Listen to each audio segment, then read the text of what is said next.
Westinghouse. Westinghouse Studio One. Out of 70 years of leadership in research, out of the vision of America's most advanced engineers, out of the widest kind of experience in electrical manufacturing, come products for home, farm, and industry that bear this respected mark. This mark of quality, the mark of Westinghouse. You can be sure if it's Westinghouse.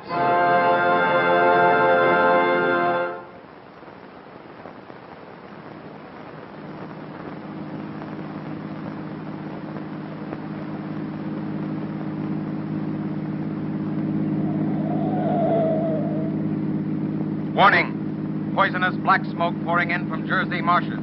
Reaches South Street. Gas masks useless. Urge population to move into open spaces. Automobiles use routes 7, 23, 24. Avoid congested areas. Smoke now spreading over Raymond Boulevard.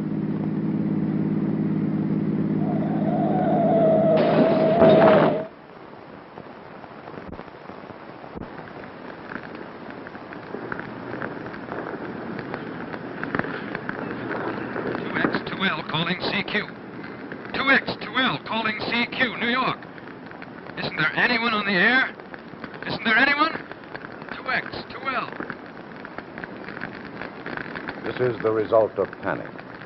The blind, unreasoning terror of men who run and do not truly know what they are fleeing.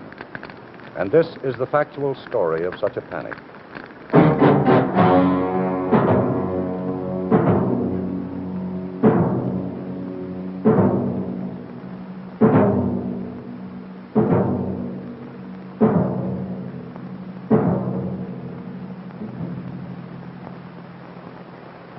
Good evening. I'm Ed Murrow, and this is the story of the night America trembled. It was October 30th, 1938. A night rather like other October nights in other years, except for perhaps two factors. First, it was a year in which the nations of the world, at peace for almost 20 years, had recently seen shattered their comfortable illusion of security. 2,000 miles away, across an ocean now realized to be no longer a safeguard against invasion, the arrogant demands of a power-hungry dictator had short weeks before forced haughty Britain and proud France to agree to the humiliating peace of Munich. Thus, point one, that world events had left men shaken and unsure, hence open to emotional attack against their reason, against their intelligence, and their logic. Point two is somewhat harder to accept, but it's equally valid. It can be traced back countless centuries, beyond civilized mankind's reasoned fear of war, to primitive man's instinctive terror of the great unknown. For October 30th was that mysterious night when dark tradition tells us fiends and demons walk the winds of the world. The one night of the year when even sensible men believe that almost anything can happen. The eve of Halloween, 1938. And in a radio studio of the Columbia Broadcasting System in New York City, the actors and staff of the Mercury Theater on the air were putting the final touches to what was frankly a terror tale, which was to go on the air within a few short minutes. We see them now in the final moments of rehearsal with their director.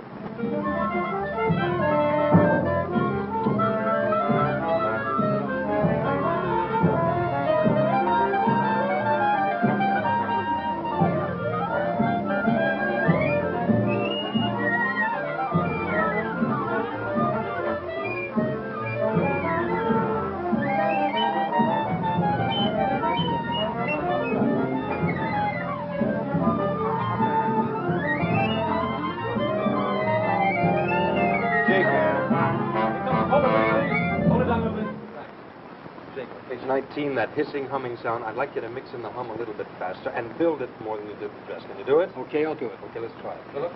19? Yeah, Yeah, get I up got it. About here. Hmm? Yeah. The captain and two policemen advanced with something in their hands. Yes, I can see it now. It's a white handkerchief tied to a pole, a flag of truce. If those creatures know what that means, what anything means... Now, wait! Wait, something's happening. A humped shape is rising out of the pit. I can make out a small beam of light against the mirror. What's that? There's a jet of flame springing from that mirror, and it leaps right at the advancing men. It strikes them head on. Good Lord, they're turning to flame. Well, that ought to scare the daylights out of them. It does me, and I've been rehearsing it for hours. You never can tell. Radio listeners are pretty blasé now. Bill? Yes, sir. The sequence where you're calling old stations, the CQ call. Page 28. Yeah. Now, build that a shade more. You think you're the last man alive on Earth, so let's have a little more desperation, huh? I don't want to ham it up. Well, this is pure fantasy. Play with all the stops out, okay? Okay. All right. 15 minutes? Right. Okay. All right, everybody, take 10. Positions at 7:55. In October of 1938, the Columbia Broadcasting System radio network consisted of 110 affiliated stations in 44 states. There was practically no sizable community in America which could not be reached by CBS broadcasts. Thus, from Maine to California and from Canada to the Gulf, listeners were tuned to the Mercury Theater on that fateful night. In the eastern United States, the area closest to the scene of fictitious peril, reaction was most vivid and violent. However, it should be remembered that in their behavior, these Easterners were not unique. Everywhere, emotions and reactions were the same. Panic struck universally out of the dark but peaceful sky on a night that began quietly enough.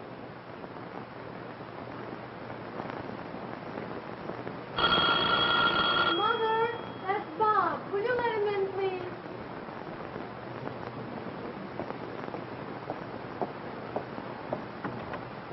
Hello, Bob. Good evening, Miss Morgan. Come on in. Mary will be down in a minute. Thank you. Hello, Mr. Morgan. Hello, Bob. Nice out? Yes, sir. It's swell. Getting chilly? No, it's just right. Perfect football weather. You see the game yesterday? You bet I did. 14-0. Pretty good team this year, huh? 7th in the national ratings. We ought to be first, too. We haven't even been scored on yet. Those 7 Iron Dukes. Think they'll make the Rose Bowl? Well, I'll tell you, I think if we can get by Syracuse and Pitt, we got a good Hi, chance. But if we- Bob. Hi there. Sorry to keep you waiting. That's okay. We got plenty of time. Second show doesn't start for an hour. Oh, where are we going? I thought maybe the alto, Oh, what's playing there? Ginger Rogers and Fred Astaire and Carefree. You seen it? No, but I'd love to. Good night, Dad. Bob, don't keep her out too late. No, sir. Good night, Mom. Good night, dear. Night, Bob. Good night, Miss Morgan. What's on tonight, Dad? What time is it? Oh, getting on to 8.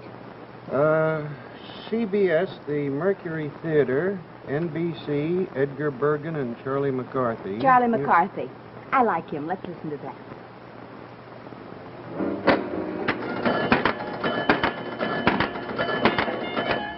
Yeah, you know, you take now a punk like this Hitler, all spit and polish, the mob yelling hail every time he wipes his nose. A guy like him don't raise an army just for the fun. Mark my words, there's going to be trouble. Maybe even sooner than you think. Hitler's just a big bag of wind. I don't know about that now. Phyllis. He already grabbed Austria and Czechoslovakia, ain't he? Now he's got his eye on Poland. A big bag of wind. Well, everybody made the mistake was they never should have buckled under him from the beginning. If they just told him to go jump in the lake, well, what could he do? Huh? Huh? France on the west, Russia on the east, Mussolini in the south. He can't move a muscle in any direction. Yeah, he could go up. Up? Yeah, hit all of a sudden from the air, anywhere he likes. America even. America? Sure, why not? Oh, I'd like to see him try to bomb this country. Yeah, you maybe, but not me. Because he just might get away with it. I don't want to be nowhere around when the bomb starts falling. You know, you sound like them Europeans. They're all too yellow to call us bluff. Yellow? What do you mean yellow, huh? Well, I just said... Yeah, I heard what you said. You think I'm yellow, is that it? Now, wait a minute, Come Tom. on. He didn't Now, mean let you. go of me. How about that?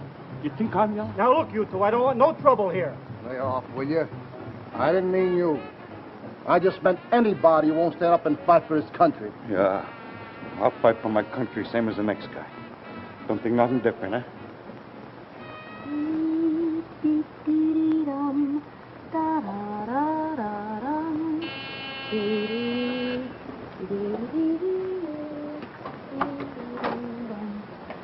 babysitter? I imagine.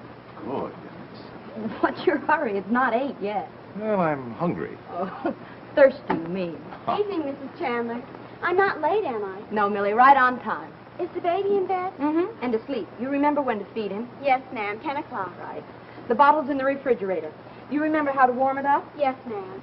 Oh, I left milk and sandwiches in the refrigerator, too. So help yourself. We won't be gone too long. I'll be all right, Mrs. Chandler. I brought my homework, so I've got plenty to do till you get back. Yeah, well, hold down the fort, Millie. We'll be at the country club. I left the phone number on the telephone pad in case you need it. We'll get along just fine. Good night, Millie. Good night, Mrs. Chandler.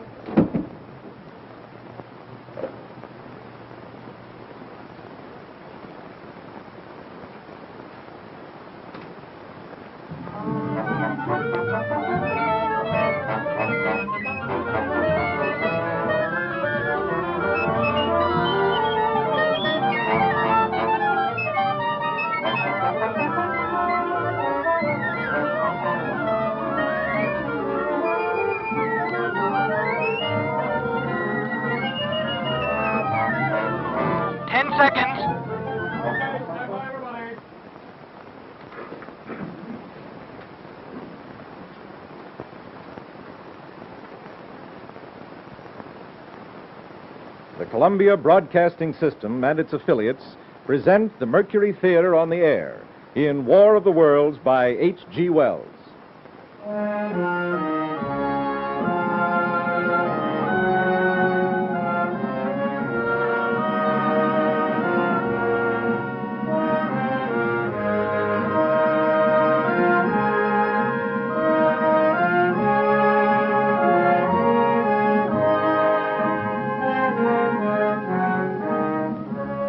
Ladies and gentlemen, the host of the Mercury Theater. We know now that in the early years of the 20th century, this world was being watched closely by intelligences greater than man's, and yet as mortal as his own. We know now that as human beings busied themselves about their various concerns, they were scrutinized and studied perhaps almost as narrowly as a man with a microscope might scrutinize the transient creatures that swarm and multiply in a drop of water.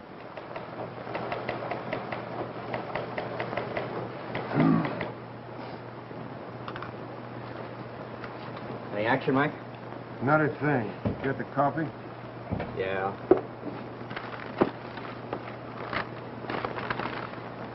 You said black, didn't you? Yeah, that's right. It's yours, then.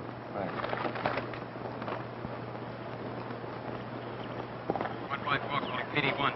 154 calling PD1. 154. This is PD1. Come in. Mac, give me a rundown on New Jersey license 3F92. Repeat, New Jersey license 3F92. Run down on New Jersey license 3F92. Will do. Hold on. Wainwright again. Who else? Does he think they're all stolen cars? He calls in about 20 a night. That's what you call an obsession. He reads too much Dick Tracy. That could be.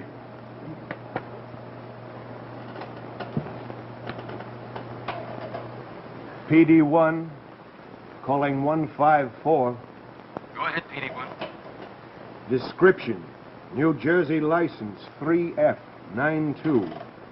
1936 blue two-door old sedan. Registration A 387564. Motor G 148690. Owner Horace Adams. 1407 West Boulevard, Camden. You got it? Got it. Thanks, Mac. Right. A real eager beaver. Well, you gotta have somebody like him to keep you awake a night like this. Yeah, I suppose Sunday nights are usually pretty dull after Labor Day. Pretty dull. You know, I took this job because I thought it was gonna be exciting. On this particular evening, October 30th, the Crosley Rating Service estimated that 32 million people were listening in on radios. For the next 24 hours, not much change in temperature. A slight atmospheric disturbance of undetermined origin is reported over Nova Scotia. causing a low-pressure area to move down rather rapidly over the northeastern states, bringing a forecast of rain accompanied by winds of light gale force. Maximum temperature 66, minimum 48. This weather report comes to you from the Government Weather Bureau. We now take you to the Meridian Room in the Hotel Park Plaza in downtown New York, where you will be entertained by the music of Ramon Raquello and his orchestra.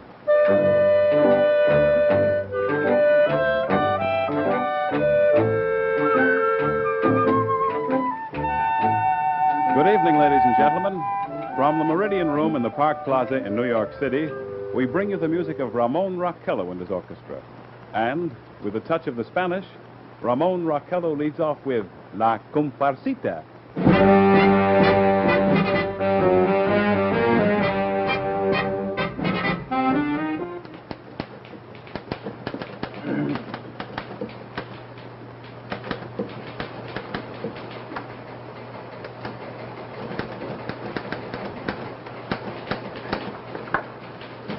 Thanks, Tommy.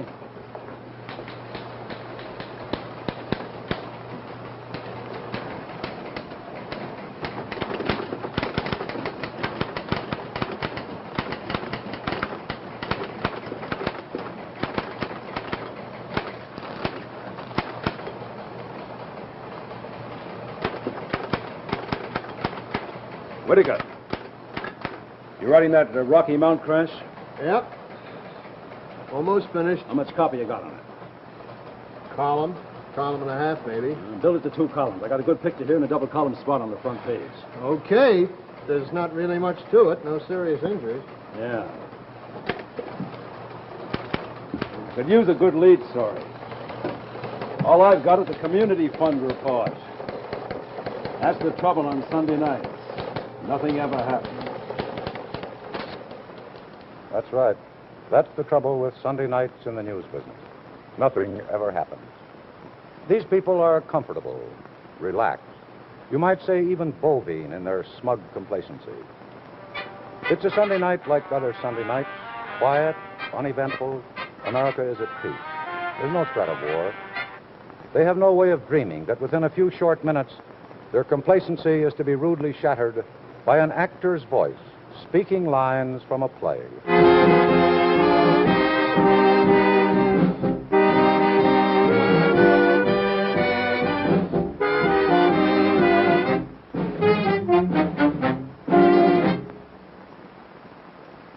Ladies and gentlemen, we interrupt our program of dance music to bring you a special bulletin from the Intercontinental Radio News.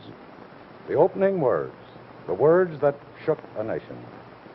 At 20 minutes before 8 Central Time, Professor Farrell of the Mount Jennings Observatory, Chicago, Illinois, reports observing several explosions of incandescent gas occurring at regular intervals on the planet Mars. The spectroscope indicates the gas to be hydrogen and moving toward the Earth with enormous velocity. Professor Pearson of the observatory at Princeton confirms Farrell's observation and described the phenomenon as, quote, like a jet of blue flame shot from a gun, unquote. We now return you to the music of Ramon Raquello, playing for you in the Meridian Room of the Park Plaza Hotel, situated in downtown New York.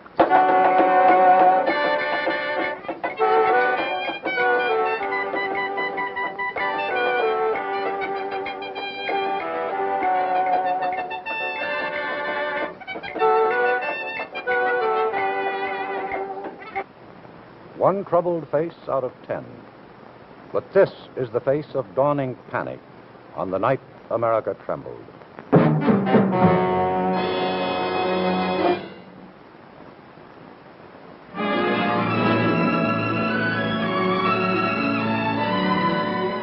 And now, a word from John Cameron Swayze. Ladies and gentlemen, good evening to you. When scientists learned to split the atom, they found that it released something. It was energy in the form of heat. But it wasn't much from just one atom, so they set up a chain reaction like this.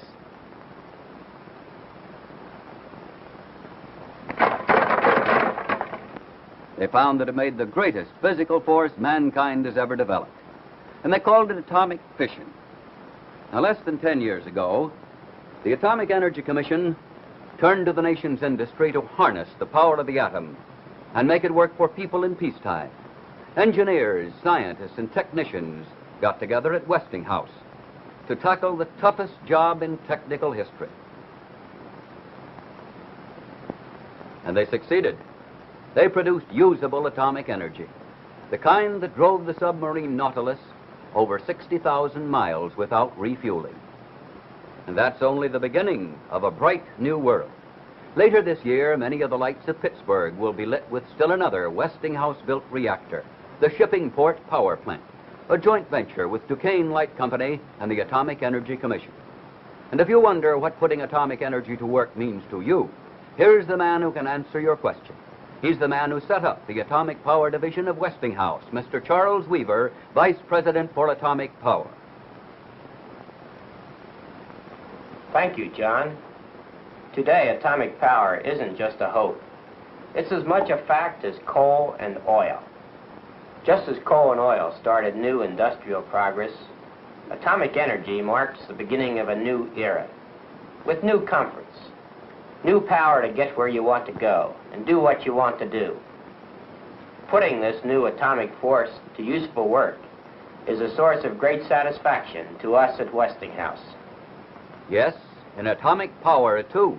Westinghouse is first with the future. The night America trembled. We are bringing you the true story of the most memorable dramatic broadcast in the history of radio. The Mercury Theater's unforgettable dramatization of War of the Worlds. The broadcast has just begun. Its effect is not yet beginning to make itself felt in the cities and hamlets of a nation soon to be caught in the grip of ungovernable terror.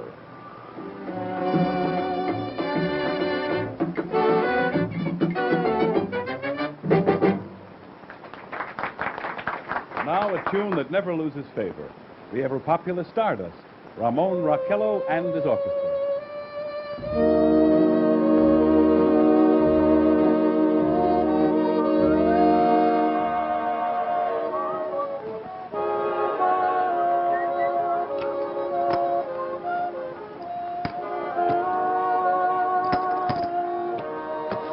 Cards, gentlemen. 3. You flop. Singer, Mega Masons, will you? Sure. One big one? Oh. Okay, dealer takes 2. Open a bets. Check the one card drawer. Check.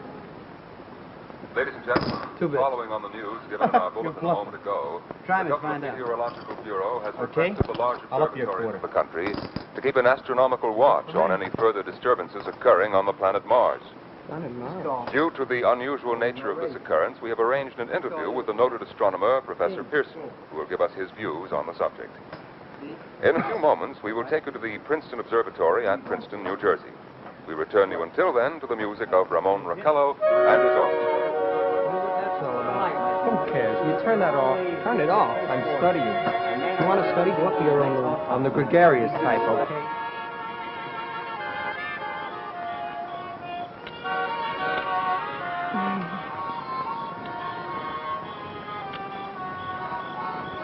You happy? This as good as the movie? Better. Look, a shooting star. Hey, that was a bright one.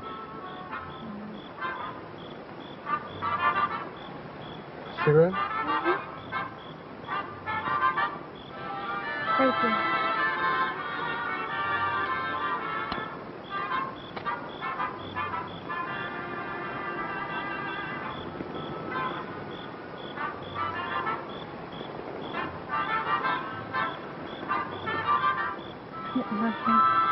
Just look out there. Look at those stars. They look so close. You feel you can just reach right up and touch them. Sure, you can. Do you want a handful? You're crazy. Crazy about you. Nice. Mm-hmm. I got something for you today. What?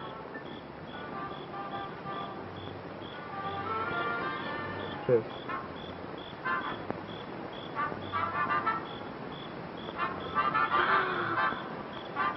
Well, how about it? What will my parents say? Well, you know what they'll say. They'll say we're too young, too immature, but they've been saying that for a year. What do you say? Shall we? Tonight, right now. I'd like to, Bob, but... What's the matter? Aren't you sure? Yes, I'm sure. Well, then.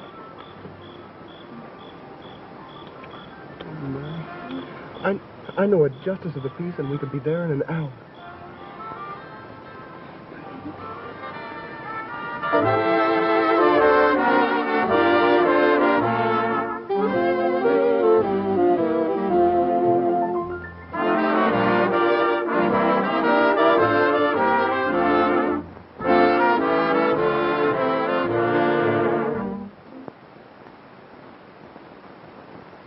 Ladies and gentlemen, a special announcement from Trenton, New Jersey. It is reported that at 8:50 p.m., a huge flaming object, believed to be a meteorite, fell on a farm in the neighborhood of Grover's Mill, New Jersey, 22 miles from Trenton. The flash in the sky was visible within a radius of several hundred miles, and the noise of the impact was heard as far north as Elizabeth. We have dispatched a special mobile unit to the scene, and will have our commentator, Mr. Phillips, give you a word description as soon as he can reach there from Princeton. In the meantime, we take you to the Hotel Martinet in Brooklyn, where Bobby Millett and his orchestra are offering a program of dance music. That must be what you said. No, couldn't be. New Jersey's 500 miles north.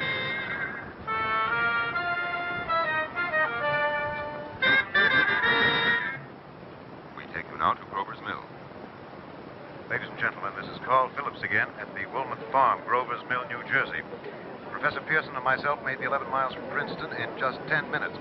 Well, I hardly know where to begin to paint for you a word picture of the strange scene before my eyes. I guess that's the thing directly in front of me, half buried in a vast pit. Must have struck with terrific force. The ground is covered with splinters of a tree. It must have struck on the way down. Now, what I can see of the object itself doesn't look very much like a meteor, at least not like the meteors I've seen. It looks more like a huge cylinder. The color is sort of yellowish white. Curious spectators now are pressing close to the object in spite of the efforts of the police to keep them back. One man wants to touch the thing. He's having an argument with a policeman. And the policeman wins. Now, ladies and gentlemen, there's something I haven't mentioned in all this excitement, but it's becoming more distinct. Perhaps you've caught it already on your radio. Listen. You hear it? It's a curious humming sound that seems to come from inside the object. Now, I'll move the microphone closer. Now, here we are. Now, we're not more than, 25 feet away. Can you hear it now?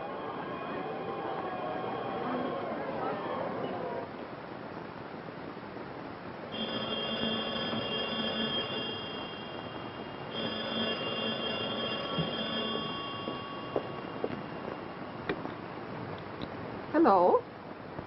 Oh, hello, Molly.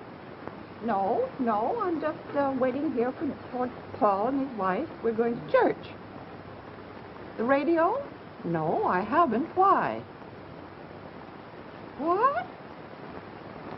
Well, just for a minute, perhaps. Thanks, Molly. The thing is smooth and, as you can see, of cylindrical shape. Just a minute. Something's happening. Ladies and gentlemen, this is terrific. This end of the thing is beginning to flake off. The top is beginning to rotate like a screw. The thing must be hollow. Hey, she's a-moving. Look, the darn thing's unscrewing. Keep back there. Keep back, I tell you. Hey, maybe there's men in it trying to escape. It's red hot. They'll burn to a cinder. Keep back there. Keep those idiots back.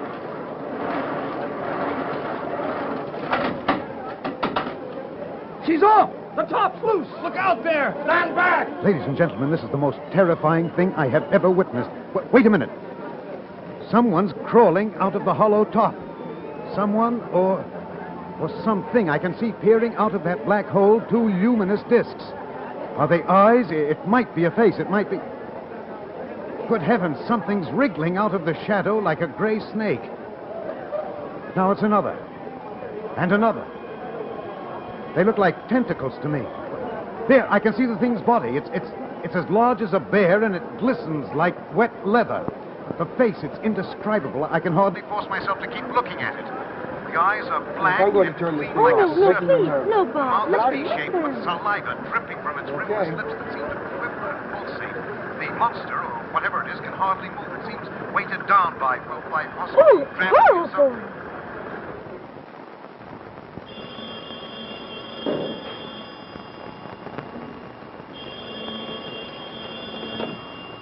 Times Royal City desk. A what? Wait a minute. Hey, Johnny, you got anything on the wire about a meteor falling in New Jersey? No, ma'am. We haven't got anything on it. Nothing at all. No, ma'am. Don't mention it. What do you suppose is ailing her? Why? What's up? She said she heard something on the radio about a meteor landing in New Jersey carrying Martian monsters. Boy, people. So, the Mercury Theater on the Air blithely proceeds with its dramatization of H.G. Wells' War of the Worlds. The actors, of course, have no way of knowing their performance is sowing the seeds of panic amongst hundreds of thousands who believe they're actually hearing a factual report. But others are beginning to feel its impact. For instance, the officers on duty at the State Police and Fire Dispatcher's Office in Trenton, New Jersey.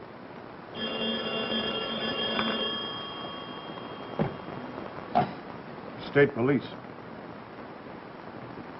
No, sir, we don't know anything about that. Sir, there is no Grover's Mill in New Jersey. There's a Grovesville, but there's no Grover's Mill. I can't help it, sir. What the radio says, there's no such place. State Police. No, ma'am, we don't know anything about that.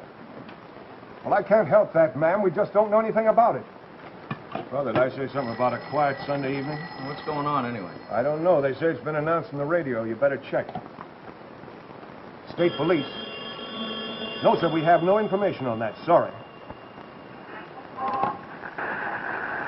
We are bringing you an eyewitness account of what's happening on the Wilmot Farm, Grover's Mill, New Jersey. Meanwhile, a piano interlude. That must be it. What the hell's he talking about? Grover's Mill. There's no such place. Maybe it's just a play or something. We now return you to Carl Phillips at Grover's Mill. Ladies and gentlemen, am I on? Ladies and gentlemen, here I am back of a stone wall that adjoins Mr. Wilmot's garden. From here, I get a sweep of the whole scene. I'll give you every detail as long as I can talk, as long as I can see. More state police have arrived. More state police? They're drawing up a cordon in front of the pit. State Police. No, sir, we have no information on that yet. We're checking it now. All right. Just wait till next year, you'll see. Oh, next year. Always next year. The Dodgers ain't won a pennant since 1920. That means they're never going to win another, huh? Probably. Boy, I wish I knew all the answers like you do, you know. Come on, you guys. Why are you two always arguing? Mike, have you heard? Heard what? About the Martians. A spaceship full of Martians landed near Trenton, 50 miles from here. It's on the radio now. Martians? Well, that's what the guy said. What guy? It's some guy on the radio, some professor from Princeton. The state cops are out there now. The captain and two policemen advance with something in their hands. Yes, I can see it now. It's a white handkerchief tied to a pole, a flag of truce. If those creatures know what that means, what anything means... Wait, something's happening. A humped shape is rising out of the pit. I can make out a small beam of light against the mirror. What's that? There's a jet of flame springing from that mirror, and it leaps right at the advancing men. It strikes them head on. Good Lord, they're turning into flame. Now the whole field's caught fire. The woods, the barns, the gas tanks of automobiles, it's spreading everywhere. It's coming this way, about 20 yards to my right.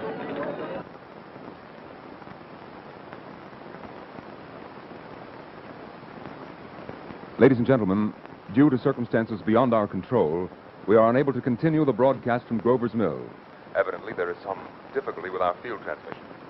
However, we will return you to that spot at the earliest opportunity. Oh, come on. In the meantime... Come on, we gotta get down there fast. I got a car. Down where? Down at Grover's Mills. Well, where's Grover's Mill? Somewhere near Trenton, I think. Oh, now, wait a minute, fellas. We don't know what this is all about. Who don't know? It's like I told you. It's the Nazis. The guy on the radio said it was monsters from Mars. It's Nazi air raids. Come on. We gotta get there. Hey, you guys, wait for me.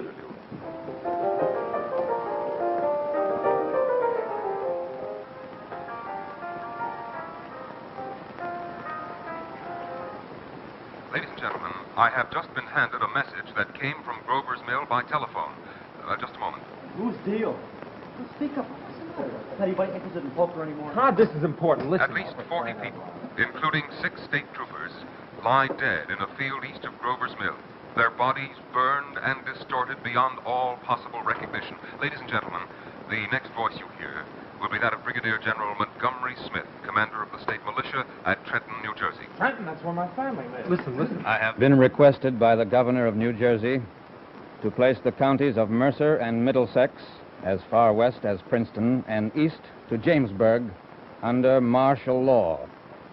4 companies of state militia are proceeding from Trenton to Grover's Mill and will aid in the evacuation of homes within the range of military operations. Thank you. You have just been listening Charlie, to you hear that? They're calling us the Army. Hey, my folks, I think I better call them. Take it easy, Buzz. They're all right. How do you know I'm gonna call them? Coming in. Strange creatures Trenton, how far is that from here? crawled back into Couple hundred their miles. and made no attempt Come on, let's play cards. the efforts of the firemen to Now, recover pull me bodies out. and I don't want to extinguish play. the fire. Combined fire departments of Pete's Mercer sake. County are fighting the flames which menace the entire countryside. We have been unable to establish any contact with our mobile unit at Grover's Mill, but we hope to be able to return you there at the earliest possible moment. Something moving, solid metal, kind of a shield-like affair rising up out of the cylinder. It's standing on legs, actually rearing up on a sort of metal framework. Now it's reaching above the trees and the searchlights are on it. Hold on! Ladies and gentlemen, I have a grave announcement to make. Incredible as it may seem, both the observations of science and the evidence of our own eyes lead to the inescapable assumption that those strange beings who landed in the Jersey farmlands tonight are the vanguard of an invading army from the planet Mars. Mars? Bob, turn around. Go back. Bob, I want to go home.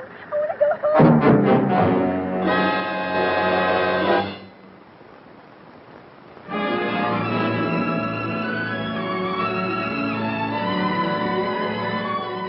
And now, back from vacation, here's Betty Furness. Welcome back, Betty. Thank you. It's very nice to be back. And now, I want to show you an exciting new symbol. And here it is. The symbol that represents the very newest ideas in home appliances. New design, new performance.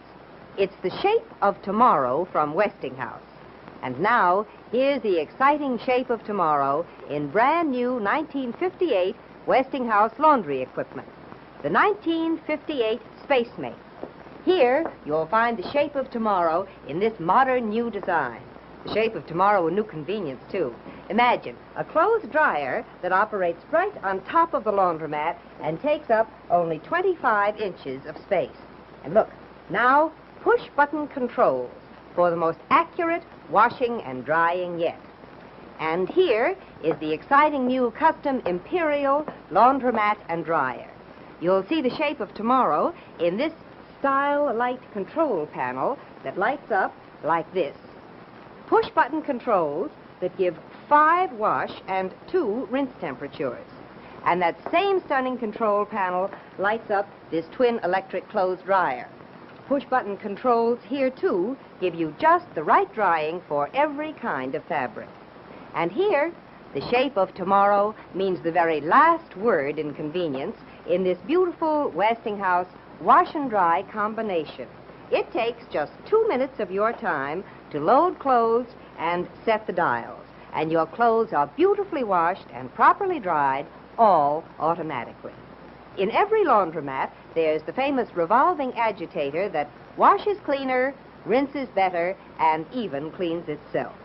And every dryer has new, improved, direct airflow drying. See the 1958 Westinghouse Shape of Tomorrow laundromats and dryers now. The most advanced and the most complete line of home laundry equipment made today. And remember, too, you can be sure if it's Westinghouse. October 30th, 1938, the night America trembled. The impact of the Mercury Theater's broadcast of H.G. Wells' War of the Worlds is as devastating as it is unexpected. The Columbia Broadcasting System and its affiliated stations, the newspapers, the police and fire departments of the whole nation, all are being deluged by a Niagara of calls from frenzied listeners who believe the radio drama to be the real thing. More than 1 million listeners from coast to coast are caught in the grip of a contagious mass hysteria, and they flee in terror from an incredible bogeyman, mythical invaders from the planet Mars. Strewn over the battle area from Grover's Mill to Plainsboro, crushed and trampled to death under the metal feet of the monster, or burned to cinders by its heat ray. Langham Field, Virginia. Scouting planes report 3 Martian machines visible above treetops, moving north toward Somerville with population fleeing ahead of them. Heat ray not in use. Although advancing at express train speed, invaders pick their way carefully. One moment, please. Here is a bulletin from Basking Ridge, New Jersey. Coon hunters have stumbled on a second cylinder similar to the first, embedded in the great swamp 20 miles south of Morristown. Hello? Is this the country club? I want to speak to Mr. or Mrs. Chandler. And hurry! Please hurry! Can be opened and the fighting machine rigged. They are taking up position in the foothills Hello? of Wancho Mountain. Mr. Chandler, this is Millie. Can you come home, please, right away? No, the baby's all right. It's the Martians. Yes, Martians. Do you mean you haven't heard? Oh, Mr. Chandler, it's all over the radio. Awful things are happening.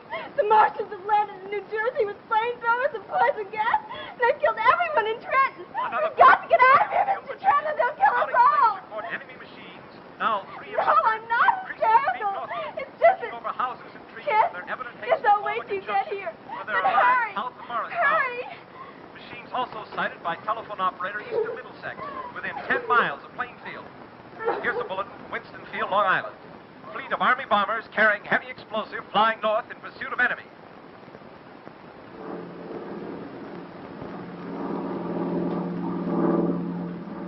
Army bombing plane V-843 off Bayonne, New Jersey. Lieutenant Boat commanding 8 bombers reporting to Commander Fairfax, Langham Field. This is Boat reporting to Commander Fairfax, Langham Field. Enemy tripod machines now in sight, reinforced by 3 machines from the Morristown cylinder, 6 altogether. 1 machine partially crippled, believed hit by shells from Army gun and Watchung Mountains. Guns now appear silent. A heavy black fog hanging close to the earth of extreme... You want me to? Yes, listen, this thing's gotten out of No hand. sign of heat ray. The switchboard downstairs is flooded with calls. Enemy People who now think it's the real turning McCoy. River No into kid, I wish I Jersey were. market. It's an awful Another mess. battle to But they Pulaski can't. It was clearly announced as a play. Well, I know that, but they don't. Well, what do you want me to do? Can't you make some sort of an announcement? Tell them it's just a dramatization. Well, it's 3 minutes to the break. We'll tell them Well, that. do that, please. The switchboard operator's about ready to go out of their minds. Plane circling, ready to strike. 1,000 yards and we'll be over the first. 800 yards. 600. 400. 200. There they go. The giant arm raised. Green flash. They're spraying us with flame. 2,000 feet. Engines are giving out. No chance to release bombs. Only one thing left. Drop on them, plane and all. We're diving on the first one. The engine's gone. 8.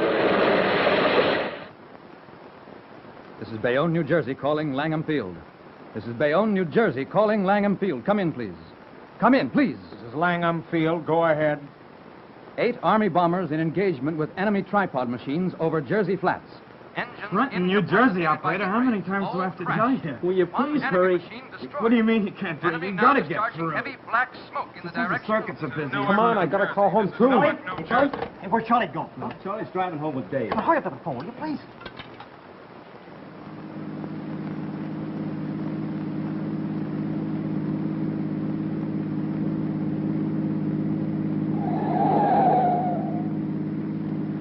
Warning. Poisonous black smoke pouring in from Jersey marshes. Reaches South Street. Gas masks useless. Urge population to move into open spaces. Automobiles use route 7, 23, 24. Avoid congested areas. Smoke now spreading over Raymond Boulevard.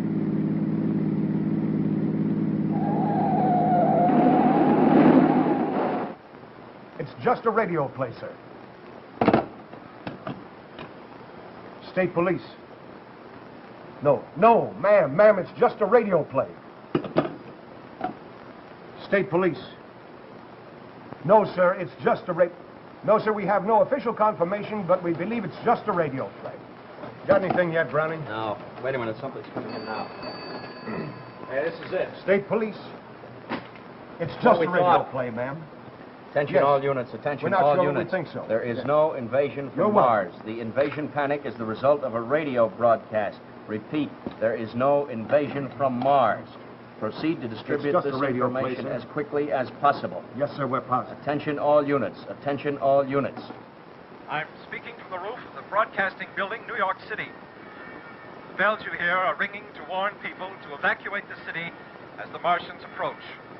Estimate that in the last 2 hours, 3 million people have moved out along the roads to the north. Hutchison River Parkway still kept open for motor traffic. Avoid bridges to Long Island, hopelessly jammed. All communication with Jersey Shore closed 10 minutes ago. No more defenses. Our Army wiped out. Artillery, Air Force, everything wiped out. This may be the last broadcast. We'll stay here to the end. Oh, Jane, it's the end of the world. We're all going to die. I just heard it on the radio. Give me a ticket. Anywhere. As far as this will take me. And hurry. The Martians are coming. Black smoke drifting over the city. People in the streets see it now. They're running towards the East River. Thousands of them dropping in like rats. Now the smoke's spreading faster. It's reached Times Square. They're falling like flies. Now the smoke is crossing 6th Avenue, 5th Avenue.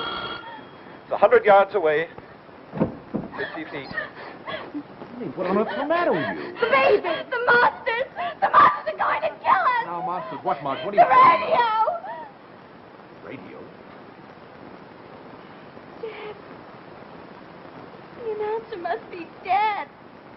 2X2L calling CQ. 2X2L calling CQ.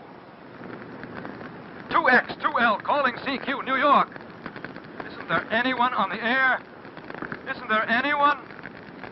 2X2L. It's just a radio play, sir. The whole city must have gone nuts. You mean the whole nation? The AP says the same thing's happening everywhere. This is the lead story I wanted, and I can't even find time to remake the front page. When is this ever going to end? It's just a radio play, man. No, man. There is no invasion. It's just a radio play. Engine Company 5 and Chemical 3 to Somerset and Hey, Ward. where's Grover's Mills? What? We come to volunteer. Volunteer? Yeah, the Nazi war place where they land. Oh, it's a Martian. No, Somerset and Ward. There are Attention no all Martians. units. There are no Attention all Nazis. units. It's just a radio There's play. no Now go invasion home. from Mars. Repeat. A radio play? No That's all. Now beat it. Get out of here. But, Chief, it was clearly announced as a play. Here's a publicity release in tonight's paper. Now listen. When the Mercury Theater on the Air broadcasts over the Columbia Network at 8 p.m., they will do H.G. Wells' War of the Worlds. This is one of the first shows about Martians.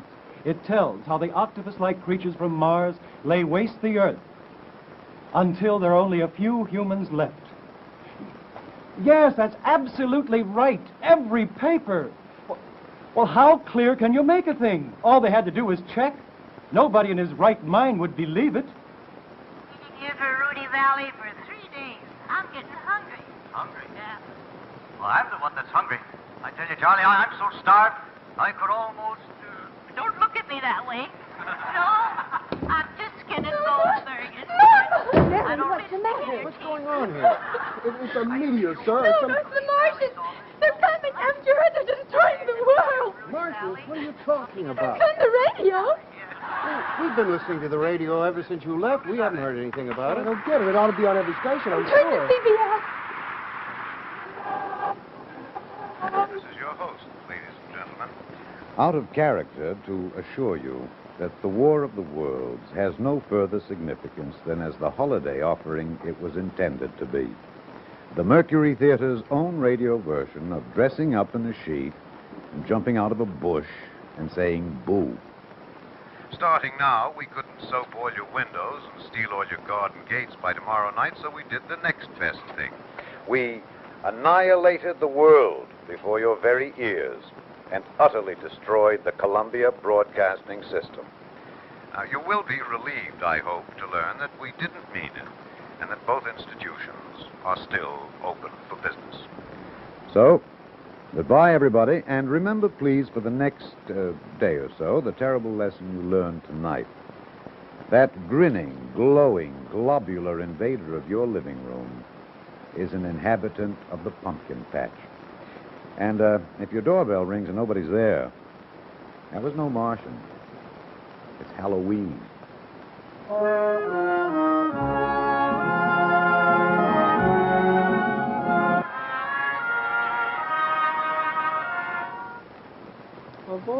Why didn't you check the other stations? Well, we didn't have time, sir. We were too busy listening. You mean you really believed it?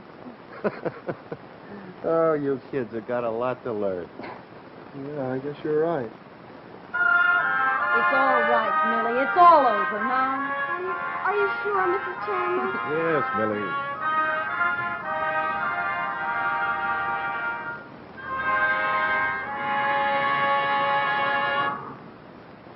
This is CBS, the Columbia Broadcasting System. For the listeners who tuned in to the Mercury Theater on the air broadcast tonight and did not realize that the program was merely a radio adaptation of H.G. Wells' famous novel, The War of the Worlds, we are repeating the fact, made clear 4 times on the program, that the entire content of the play was entirely fictitious. But I don't understand. And it was just a radio play, Millie. I can't believe it. It was so real. Ah, yes, it was so real. So real that it completely fooled poor Millie and more than 1 million others, who slowly came to their senses and realized they'd been panicked by a colossal Halloween joke. And what were their reactions? Well, many laughed, with perhaps just a touch of hysterical relief in their laughter. Me scared?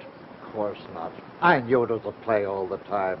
Sure, me and the old woman, we run down the streets, mingle with the crowds, but we wasn't scared ourselves, just for the kicks.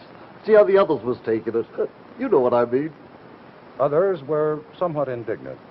A fine trick to play on people. My sister passed out. All the kids were screaming their heads off. The whole house was in an uproar. Is that what you call entertainment? And still others were furiously angry. Hello, CBS?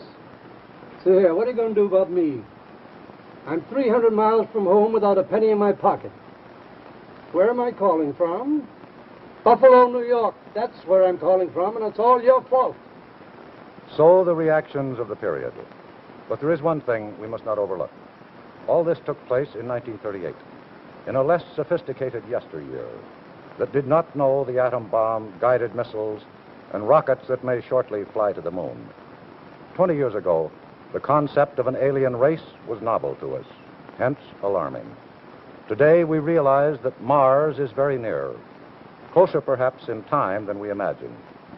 There is every reason to believe that long before the Martians come to us, we will go to them. I wonder if we'll panic them as they did us on the night America trembled.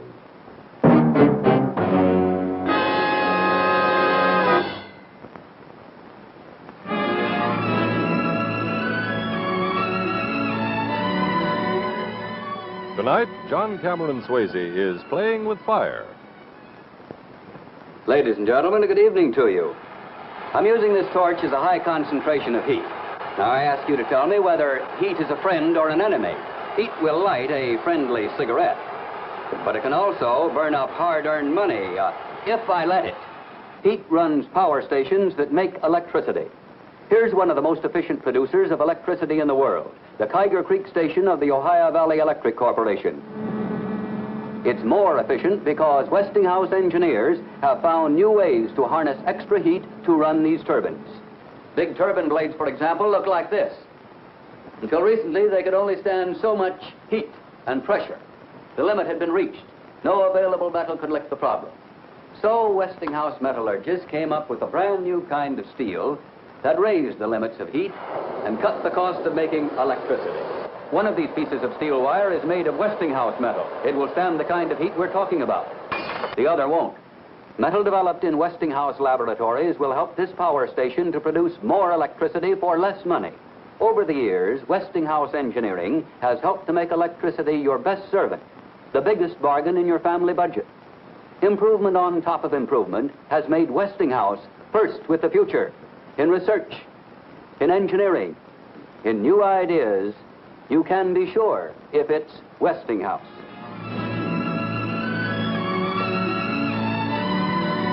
Westinghouse products seen on tonight's program are made in Mansfield, Ohio, and in Pittsburgh and Philadelphia, Pennsylvania.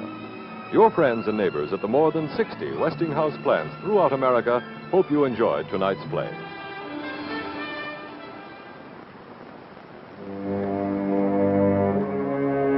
Next week, Westinghouse Studio One presents First Prize for Murder. Written especially for Studio One by Phil Reisman, Jr., based on a story by John D. MacDonald, starring Darren McGavin. Who is Nathaniel Arch? No one has ever seen him. Here is the best available picture of the mysterious Mr. Arch. All that is known is that he wrote the mystery novel Double Dead, which has won Mystery Writers of America's prize for the best novel by a new writer.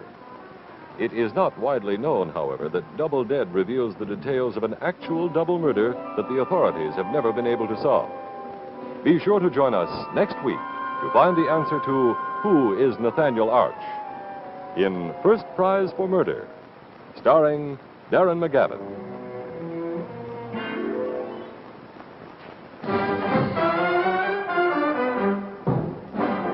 2 weeks from tonight, Westinghouse Studio One brings you the first part of the exciting drama, Mutiny on the Shark, written especially for Studio One by Max Ehrlich, starring Richard Basehart. A story of the new kind of living that the atomic age has brought with it, the drama of life aboard an atomic submarine. Be with us again 2 weeks from tonight for Part 1 of Mutiny on the Shark, starring Richard Basehart.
No more burning your fingers reaching for toast.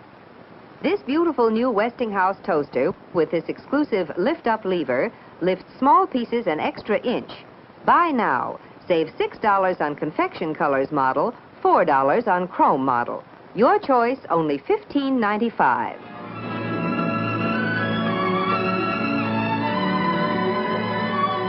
Studio One gratefully acknowledges the cooperation of Paramount Pictures, whose current release is Cecil B. DeMille's 10 Commandments.